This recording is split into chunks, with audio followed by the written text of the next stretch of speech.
Alors que tout le monde ne parle que des résultats de Nvidia, j'aimerais vous parler de certainement une tendance ou un cycle pour les prochaines années à venir.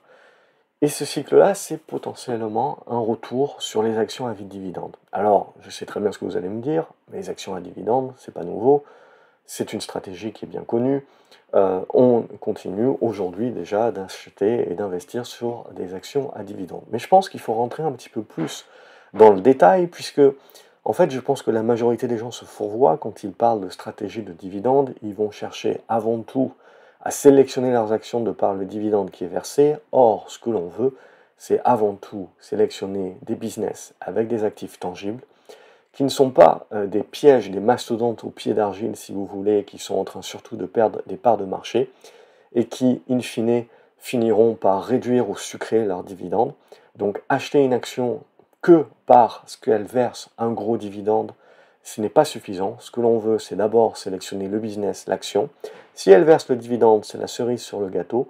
Mais surtout, ce que je veux vous faire comprendre ici, c'est que dans le prochain cycle, les investisseurs et les flux vont s'intéresser à ces valeurs à dividendes, non pas parce qu'elles versent des dividendes, mais parce qu'elles sont des actions dites value, qui ont des actifs tangibles, qui peuvent protéger contre une inflation linéaire, dont on reparlera certainement à partir de 2025, mais ça c'est un autre sujet. Et à partir de ce moment-là, je vais vous parler justement de plusieurs éléments qui peuvent favoriser ces actions-là, qui peuvent favoriser les flux et le retour des flux. Alors oui, elles versent des dividendes pour la majorité d'entre elles, ce sont souvent des industries lourdes, des valeurs énergétiques, et elles versent des dividendes. Mais ce n'est pas comme ça qu'il faut les définir. Je ne veux pas définir, si vous voulez, qu'on revient sur les valeurs à dividendes. Non, on revient sur des valeurs value à actifs tangibles qui, par le hasard des choses, ont une politique de redistribution à leurs actionnaires par dividende, mais aussi des rachats d'actions. Et on va le voir, il ne faut pas les oublier. Donc, on va rentrer dans le vif du sujet tout de suite. Tout d'abord, on rappellera, si vous voulez, que ce qui fait sur le long terme votre performance, c'est surtout les intérêts composés. C'est de réinvestir vos gains en permanence. Alors, ça peut être des dividendes, ça peut être des gains sur capital. Ce qui est important aussi de comprendre, c'est que lorsque vous avez une action qui verse des dividendes, il faut bien comprendre, si vous voulez, que ce n'est pas les dividendes qui font votre performance et votre richesse. Ce qui fait votre performance et votre richesse, c'est la capacité de cette action-là de vous verser un dividende, mais de continuer à croître, à délivrer des bénéfices qui permettent à son action de remonter le détachement du dividende et de remonter au-dessus de ce niveau-là.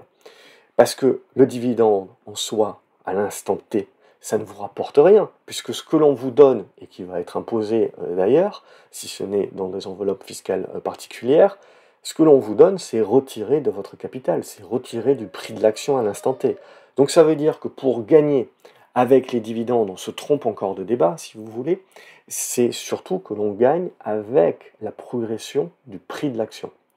Parce que c'est parce que ce prix de l'action progresse, parce que les résultats de la boîte progressent, que lorsqu'on va vous distribuer le dividende, si vous voulez, le prix futur va être capable de remonter au-dessus de ça. Si vous prenez un exemple précis, concret, si vous voulez, où on aurait une boîte qui ne crée plus de richesse et qui distribue du dividende, si vous voulez, parce qu'elle vide quelque part son trésor de guerre, ben, in fine, si vous voulez, le prix de cette action-là, théoriquement, ne remonterait jamais. En fait, il ne ferait que baisser à chaque fois qu'il y a une distribution de dividendes, parce qu'au fur et à mesure, on vend, si vous voulez, et on va donner les bijoux de famille de cette boîte-là, mais on ne crée plus de richesse. Et donc, c'est comme quand vous avez une rente, hein, au fur et à mesure, vous avez un pécule, tous les mois, ben, vous donnez, et au bout d'un moment, il ne reste plus rien, vous avez tout redistribué. Ben là, ça serait, dans la logique, c'est la même chose. Donc ça veut bien dire, si vous voulez, que on n'achète pas une valeur parce qu'elle verse du dividende, on achète un business d'abord, concret, qui est capable de soutenir sa croissance et de soutenir également ses résultats pour pouvoir continuer de nous verser du dividende et faire en sorte que mon cours de bourse soit toujours dans la capacité de récupérer ce qu'il perd, entre guillemets, lorsqu'il va me détacher le dividende. Donc c'est ça qui est le plus important. Donc quand on dit que ce sont les dividendes qui rapportent, pour moi, c'est une erreur, c'est un biais, si vous voulez, de compréhension et de débat. De la même manière que lorsqu'on dit qu'il faut aller chercher des valeurs à dividendes, non, il faut aller chercher des valeurs à actifs tangibles qui, par définition, sont celles aussi qui distribuent le plus de dividendes. Ok? Vous voyez, il ne faut pas faire l'amalgame. Donc, l'idée première ici, c'est toujours de comprendre qu'il faut réinvestir. Moi, j'ai une boîte dans mon portefeuille qui est Altria, si vous voulez. Si vous regardez historiquement Altria, si vous regardez sa performance hors des dividendes, c'est pas fantastique, si vous voulez. Mais les dividendes qui sont versés chaque année, et ce depuis des décennies, c'est ça réellement qui vous fait la performance. Mais c'est pas le dividende qui fait la performance, c'est le fait que ce dividende qui est détaché est toujours derrière récupéré par le prix de l'action. Parce que sinon, si vous avez un détachement de dividendes mais de la perte de capital, eh ben, ça ne sert à rien. Il y a tout un tas de dividendes qui sont versés à 10 ou 12%, mais parce qu'en parallèle, il faut mettre en face la baisse du prix de l'action et donc la baisse de votre capital. Si l'action a baissé de 30%, ça vous fait une belle jambe que le rendement qui vous est versé est de 10%. Qui plus est, si vous avez une boîte qui verse un dividende à 10% et qui a déjà pris 30 ou 50% dans la figure de perte de capital, ça veut bien dire qu'il y a une problématique économique. Ça veut bien dire que la question à vous poser, c'est pas tiens, maintenant qu'elle a bien baissé, le rendement du dividende du coup est au-delà des 10%, donc c'est intéressant. Non. Attention, c'est un piège. Oui, peut-être qu'ils vont me verser du 10% en rendement par rapport à l'action, mais si l'action et si la boîte ne se remet pas, n'arrive pas à se remettre, ce dividende-là va être sucré. Et en plus, j'ai de la perte de capital. Donc faites attention, le dividende ne doit jamais être votre premier choix. Et le premier choix, c'est toujours d'aller sur un business et sur une action, si vous voulez, qui ne va pas vous coûter en perte de capital. Alors évidemment, c'est toujours difficile de le savoir à l'avance, mais ce qu'il faut aussi, c'est être dans la capacité de couper et pas de conserver des actions parce qu'elles versent 5-6% de dividendes et de vous prendre du moins 30, moins 40% sur capital en vous disant je rattraperai le coup sur les 10 prochaines années. Non, parce que cette boîte-là, éventuellement, elle a des problématiques qui vont durer bien plus que cela. Le dividende sera sucré et vous aurez une perte de capital sèche là-dessus. Donc, toujours, le business, on choisit nos boîtes de par les fondamentaux, de par l'analyse graphique, le dividende, c'est la cerise sur le gâteau. Donc pour moi, comme je vous l'ai dit, il y a un faux débat sur ces actions à dividendes. Non, c'est on va chercher des actions value, des actions cycliques, des actions qui ont des actifs tangibles. Et on va chercher, et donc c'est toute une nuance, et on va chercher ces actions à actifs tangibles pour une bonne raison, si vous voulez.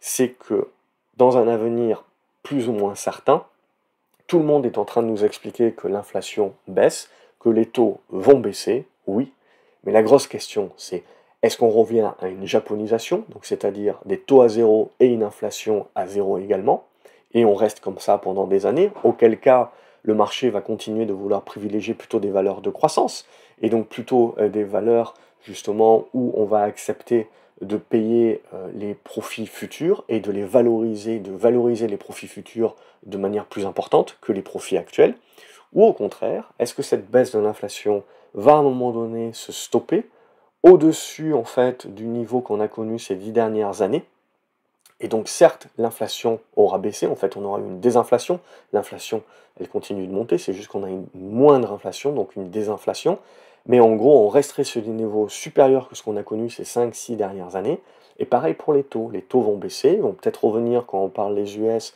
à une fourchette entre 2,5 et 3%, mais ils ne vont pas revenir à zéro, peut-être qu'ils vont rester à ce niveau-là. Et à partir de ce moment-là, si vous voulez, on peut être dans un monde également où on a les matières premières qui continuent à remonter. Je ne parle pas de hausse exponentielle, je parle de hausse linéaire. Et à partir de ce moment-là, vous vous retrouvez dans un monde, si vous voulez, qui est un monde assez propre, hein, c'est-à-dire un monde qui a des taux entre 2 et 3%, une inflation également qui reste aux alentours des 1,5 et 2%, mais qui est en légère croissance, et une croissance qui est plus ou moins molle. C'est une période un petit peu de stagflation. C'est une période où, si vous voulez, comme il y a de l'incertitude un petit peu sur le futur, eh ben, je vais essayer d'aller me rassurer en achetant des actifs tangibles, des usines, du matériel, qui va conserver quelque part sa valeur, voire l'augmenter, en guise de protection contre l'inflation. C'est surtout ça.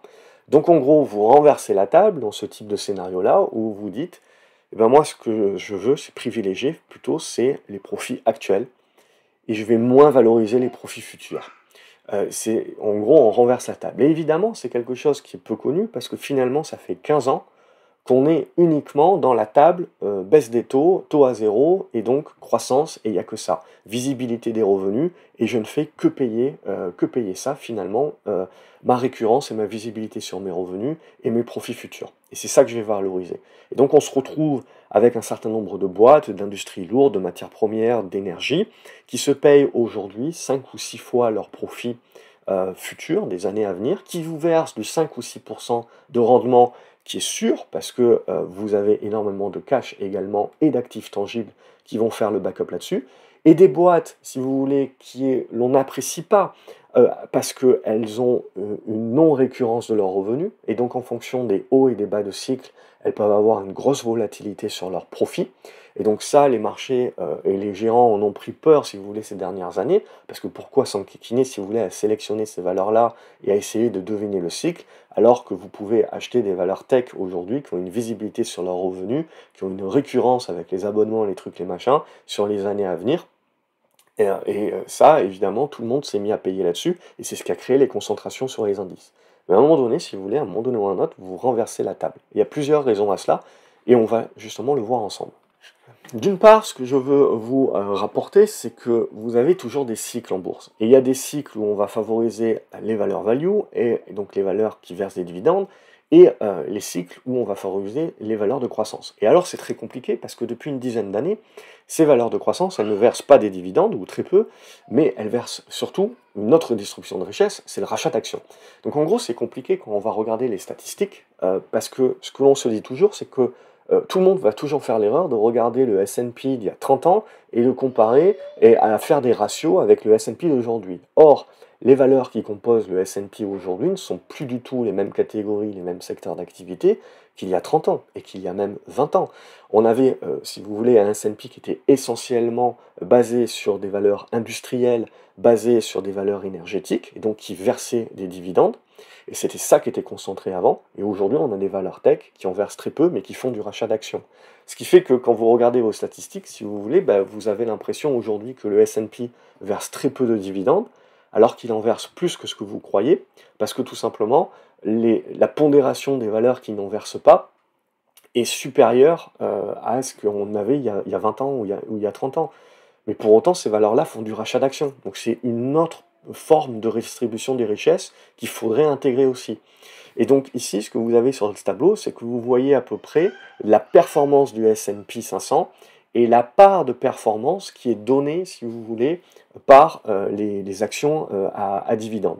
Donc en gros, quand vous avez une part de dividendes qui est supérieure, ça veut dire que l'indice est allé un petit peu nulle part, et que c'est surtout la distribution des dividendes qui vous avait fait la perf. A contrario, quand la part de dividende est très basse, c'est surtout donc des valeurs de croissance, entre guillemets, qui ont fait la perf, parce qu'elles versent très peu de dividendes, mais c'est elles qui ont été recherchées.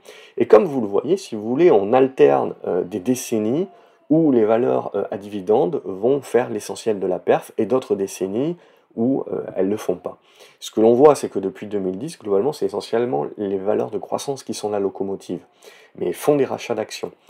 Pour autant, on a connu une décennie post-1990, également 80-90, c'est également baisse des taux, etc. Donc ça a été également l'avènement des valeurs de croissance avec la bulle, et on est arrivé à une dizaine d'années, si vous voulez, qu'on appelle la décennie perdue quand on regarde les indices, parce qu'essentiellement, les indices avaient été concentrés dans un certain nombre de valeurs qui ont corrigé, et c'est d'autres secteurs d'activité qui étaient très peu pondérés dans les indices qui ont surperformé à partir de 2003 et jusqu'à 2007. Donc c'est un laps de temps qui est assez court quand même, 3-4 ans.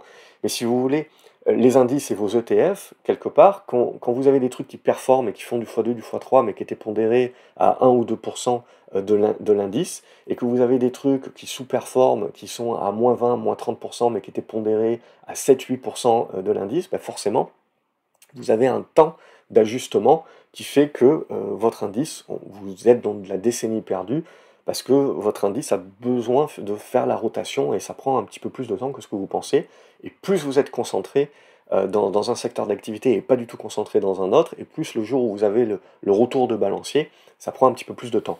Mais tout ça pour vous dire, si vous voulez, qu'il y a des cycles de quelques années où à un moment donné, c'est des actions plus typées value cycliques qui prennent le relais et qui vont performer. Et où on va accepter de valoriser des boîtes aujourd'hui que l'on paye 5-6 fois les profits, on va accepter de les payer 30-40 fois les profits. Quand moi j'ai débuté en bourse, on était typiquement dans ce cycle-là, et on payait des minières, on payait des sidérurgistes, on payait toutes ces valeurs aujourd'hui que l'on bannit sous bannière ESG, on les payait 30 ou 40 fois les profits. Et il n'y avait absolument aucune problématique, et ces actions-là étaient en bulle et dans des hausses exponentielles, et si je vous enlève le nom et que je vous montre ça, avec le background, si vous voulez, des 10 dernières années, tout le monde m'expliquera que c'est des valeurs technologiques. Et non, c'était des valeurs purement minières, industrie lourde, bref, des trucs bien sales.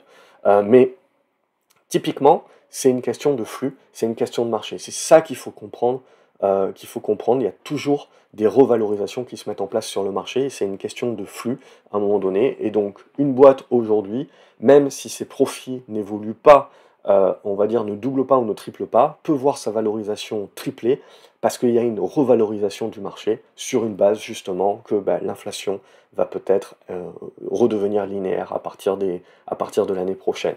Les taux ne vont pas rebaisser aussi bas que ce que l'on croit, ce qui fait que petit à petit on se remet à favoriser plutôt des actifs qui offrent une protection contre cette inflation.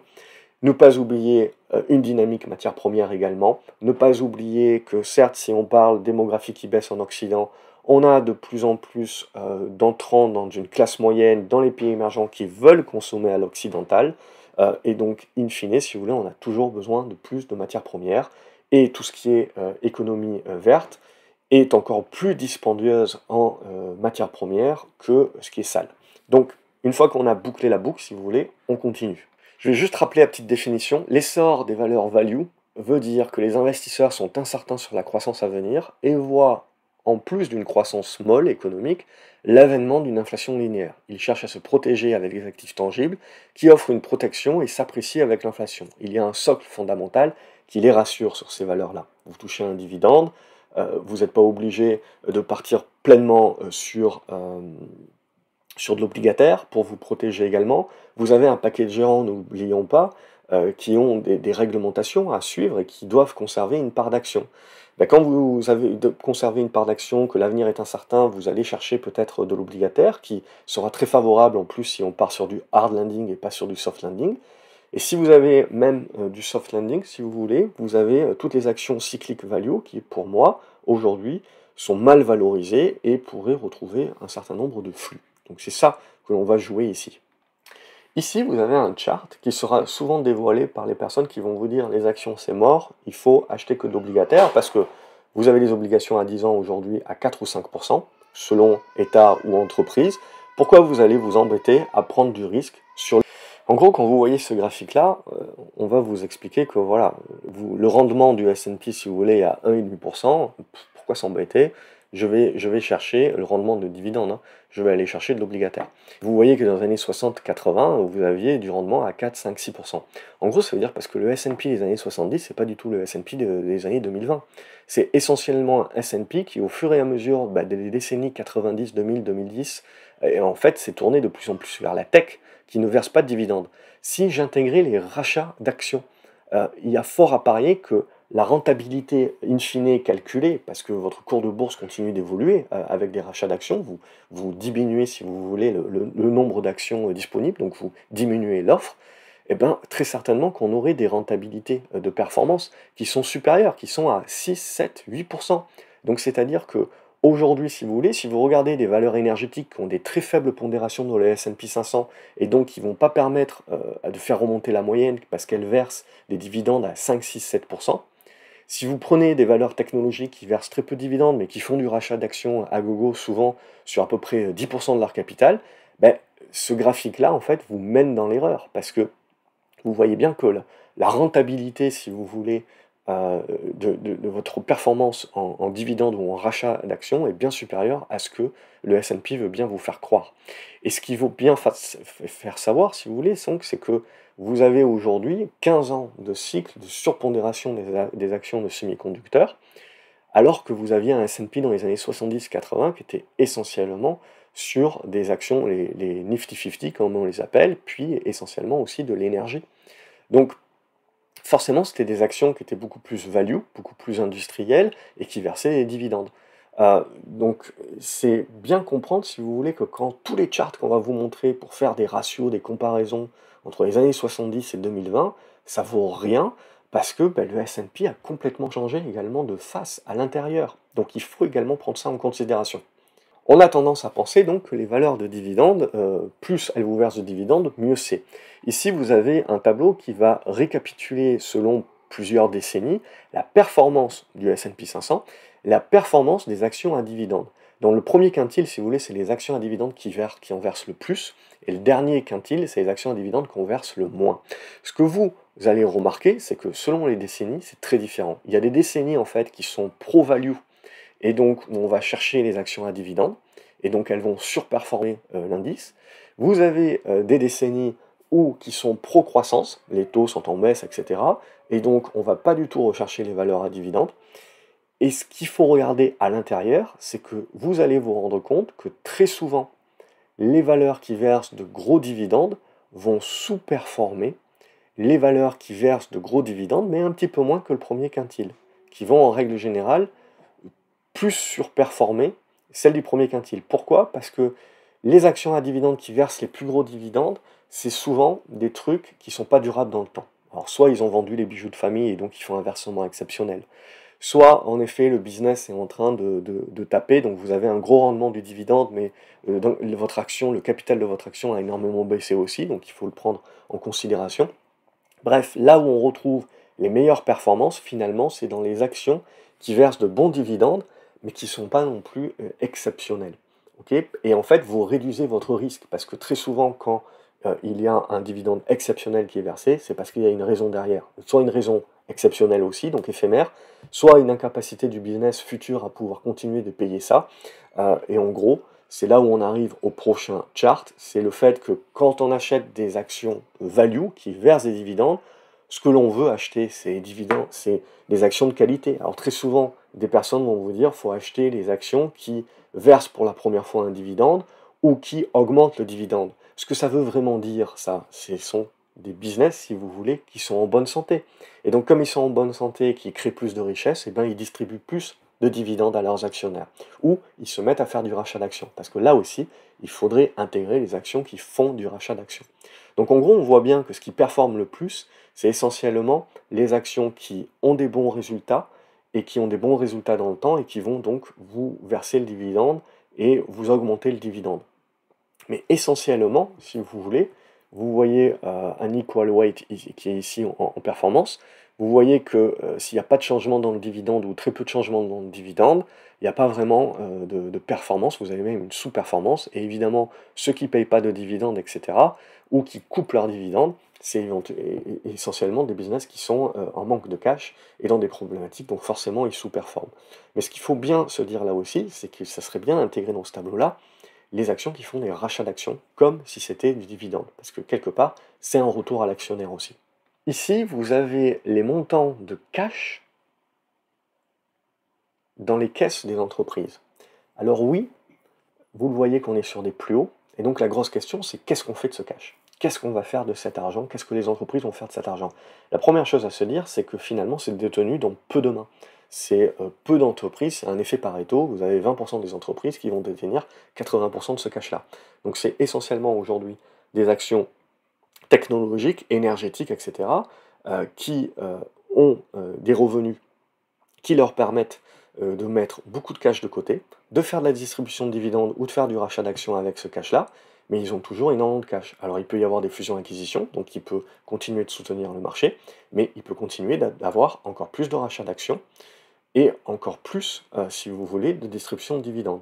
Parce qu'à un moment donné aussi, si on est dans un monde demain qui est inflationniste, il ne faut pas non plus conserver trop de cash parce qu'il perd de sa valeur au fur et à mesure. Donc tant qu'on n'est pas dans des niveaux d'inflation qui sont trop forts, c'est moins dramatique dans la précipitation qu'il faut avoir. Mais si vous avez 2 ou 3% d'inflation chaque année, au bout de 10 ans, votre pécule de guerre, il a quand même pris un sacré coup sur la figure.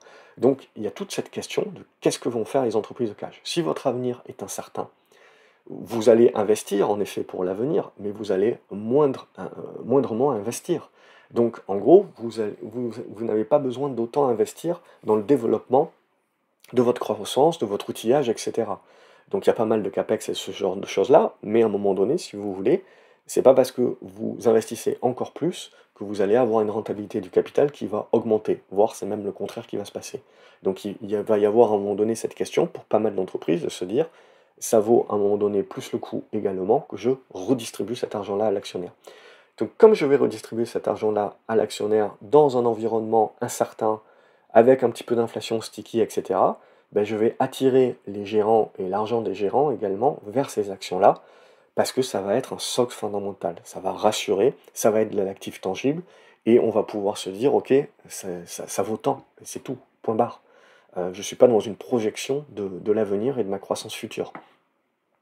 Et surtout, comme on l'a vu dans les tableaux précédents, l'obligataire également est un concurrent à pas mal de valeurs, mais ne va pas être un concurrent à ces valeurs-là. Donc en gros, ce que l'on voit, c'est qu'on renverse la table et qu'on se retrouve finalement avec un petit pot d'actions qui sont dans la capacité d'être comme des obligations, d'avoir des revenus stables, forts, d'avoir une assise bilancielle forte également, et de distribuer, si vous voulez, un rendement à l'actionnaire qui va lui permettre de faire le dos rond pendant les années où on a besoin de faire le dos rond. C'est pour ça que je pense qu'il ne faut pas oublier que comme on a oublié ces valeurs-là pendant 15 ans, donc ce sont des actions, si vous voulez, qui ont très souvent un flottant qui est beaucoup plus réduit que ce que l'on peut voir sur les actions technologiques, etc. Et donc il suffit de pas beaucoup de flux qui viennent les acheter pour créer des décalages énormes. Parce qu'à un moment donné, il va y avoir un déficit entre la demande et l'offre d'actions, qui est plus réduite que ce que l'on croit. Et ne pas oublier également que tous ces business-là ne sont plus les business d'il y a 20 ans, ils sont cycliques toujours, oui, mais quand vous regardez en bas de cycle, ces business-là perdent de moins en moins d'argent, voire continuent d'en gagner. Alors qu'il y a 20 ans, si vous voulez, ce qui était difficile pour un investisseur, c'était que quand on était en haut de cycle, ces business-là gagnaient énormément d'argent, mais en bas de cycle, si vous voulez, vous tiriez la tronche et pas mal d'entre eux étaient pas loin de passer l'arme à gauche. Et donc en fait, vous avez une variation des résultats qui était compliquée, et c'est pour ça que quand on a eu l'avènement des revenus récurrents avec la tech, etc., tous les investisseurs ont sauté dessus parce que ça vous soulage quelque part. Vous n'avez pas besoin de deviner un petit peu le cycle, vous avez une récurrence qui est là. Mais in fine, vous renversez la table de par les taux, de par l'inflation, etc. Donc si, mais l'idée c'est de vous proposer le plan, de vous proposer l'hypothèse de travail et d'être prêt par rapport à ça. Donc n'oubliez pas ces éléments-là. Donc en gros, ce tableau-là, c'est pour résumer que vous voyez que le S&P 500 verse de moins en moins de dividendes, mais on l'a vu plus tôt, il faut faire attention, pour moi c'est un graphe qui est erroné. Et ce que l'on voit donc, c'est que les obligations vous versent aujourd'hui plus que votre rentabilité, du capital, du dividende. Mais en gros, ce que vous voyez, c'est que c'est pas nouveau. Ok, et donc ce qu'il faut faire, attention, c'est que en fait le dividende réel avec les rachats d'actions inclus est plus élevé que ce que l'on croit. On est aux alentours des 5-6% également. Et c'est pour ça, si vous voulez, que si on retourne la table, comme je le dis dans cette hypothèse de travail, oui, beaucoup de personnes vont s'intéresser, surtout si on a un hard landing, à l'obligataire, et vont délaisser une grosse partie de la cote qui a été adoubée ces 15 dernières années. Mais il y a encore, à peu près dans la loi de Pareto, 20%, ici ils mettent 10 dans le tableau du dessous, 10% des actions, 20% des actions qui vont verser des dividendes supérieurs à l'obligataire et donc intéressés. Et il s'avère que ces actions qui versent un dividende supérieur ou une rentabilité supérieure avec les rachats d'actions sont essentiellement des valeurs value avec de l'actif tangible donc. Donc c'est peut-être le retournement de la table qui peut se mettre en place ici. N'oubliez pas, si vous voulez, que le marché boursier également, c'est du levier. Ce levier-là, en fait, vous allez garantir quelque part le levier que la banque va vous prêter grâce à ce que vous détenez dans le portefeuille. Aujourd'hui, il n'y a aucune problématique avec les valeurs de croissance, en fait. Vous jouez sur le fait que leur valorisation n'arrêtait pas d'augmenter ces dernières années, et donc ça vous permettait d'avoir un levier toujours de plus en plus important. Si vous retournez la table, vous avez un phénomène de margin call qui se met en place à un moment donné, c'est que tout d'un coup, la garantie de ces valeurs de croissance n'est plus vue par la banque comme ça, parce que vous avez beaucoup trop de volatilité qui se met en place. Vous retournez la banque avec la table avec les taux, etc. Donc ces valeurs de croissance ne servent plus autant de garantie et on va vous demander des dépôts supplémentaires. Donc vous avez deux choix. Soit vous êtes obligé de vendre, en effet, pour répondre à votre margin call, ou de rajouter au pot de l'argent que vous n'avez pas.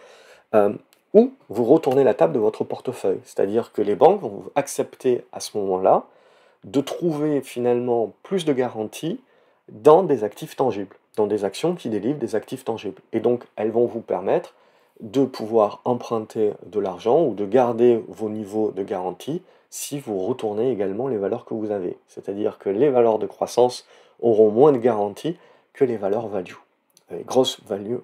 Et le dividende, quelque part, viendra ici en, en levier également et en garantie. N'oublions pas également que on est dans un monde qui va de plus en plus vers le populisme et qui taxe de plus en plus les gains. Donc essentiellement, plus vos gains sont taxés, plus vous avez envie d'être long terme et plus vous avez besoin d'avoir un rendement qui vous est versé, si vous voulez, pour vivre de cette rente-là, donc les dividendes. Jusqu'à présent, si vous voulez, on était typiquement dans le réinvestissement des dividendes, dans le réinvestissement des rachats d'actions, et donc on devait conserver, si vous voulez, c'est en conservant par l'accroissement de la valeur de l'action que l'on faisait sa performance. Là aussi, éventuellement, vous renversez la table. Alors, je ne vous dis pas que ça va arriver demain, je vous dis qu'il faut y être préparé et que c'est des choses qui se mettent en place au fur et à mesure. Les rotations, ça ne se fait pas du jour au lendemain, si vous voulez. Vous avez pas mal de yo-yo qui permet les constructions. On est dans cette phase-là pour moi, on est en train de commencer des phases de yo-yo, des phases qui permettent les constructions. Et petit à petit, ça va gagner en consensus. Et ce que je vous dis là, ça sera de plus en plus repris. Et c'est ça qui fait le consensus, et c'est ça qui fera la tendance ensuite. Donc ce qui est toujours important, c'est pas être le pionnier, parce que le pionnier en bourse a toujours tort. C'est toujours bien pour l'ego, mais ça rapporte pas l'argent. Ce qui est important, si vous voulez, c'est de suivre ce cheminement de pensée-là. Et ensuite d'aller voir secteur d'activité. Vous avez des secteurs d'activité santé, vous avez des secteurs d'activité, donc plus tard, miniers, paraminiers, des matières premières, de transformateurs de matières premières, etc. Vous avez tout le lien et toute la chaîne qui est prise en compte. Donc n'hésitez pas à me dire voilà comment vous voyez les choses, si ça a été compréhensible pour vous justement cet aspect-là, et de me dire quelles sont les valeurs. Pas des valeurs à dividendes, hein, comme j'ai dit, mais des valeurs value avec des actifs tangibles qui, par le hasard des choses, versent aussi, ont une politique dividende et versent des dividendes, mais de plus en plus en Europe d'actions se mettent à faire du rachat d'actions également, même dans les valeurs value. Donc n'oubliez pas d'intégrer ces valeurs-là aussi, c'est ça qui est important. Et donc quelles sont pour vous les valeurs qui ont ce socle fondamental, qui ont ce socle tangible, qui peut permettre de voir venir, qui peut permettre d'attirer des flux à l'avenir, justement, si cette table venait à tourner. Et c'est peut-être quelque chose que les moins de 20 ans ne savent pas, mais cette table, elle tourne tout le temps, et on a toujours des périodes. Alors, les périodes, comme on a connues, sont extrêmement longues et nous font oublier que la bourse est faite de cycles. Et croyez-moi, le cycle, c'est comme un effet de mode, ça revient toujours, à un moment donné ou à un autre. Excellente journée à vous les graphes, n'oubliez pas de liker la vidéo, de la partager et de me dire donc ce que vous en pensez en commentaire avec vos 2-3 valeurs dans ce scénario-là que vous plébiscitez. Et on fera une vidéo plus tard également pour creuser également dans une liste, dans une pré-liste de valeurs, toujours pour essayer de canaliser un petit peu l'attention. Et on fera ça dans quelques semaines. Donc j'attends également vos propositions et ça permettra peut-être de rendre cette liste la plus exhaustive possible. Voilà. À la prochaine. Salut les graphes.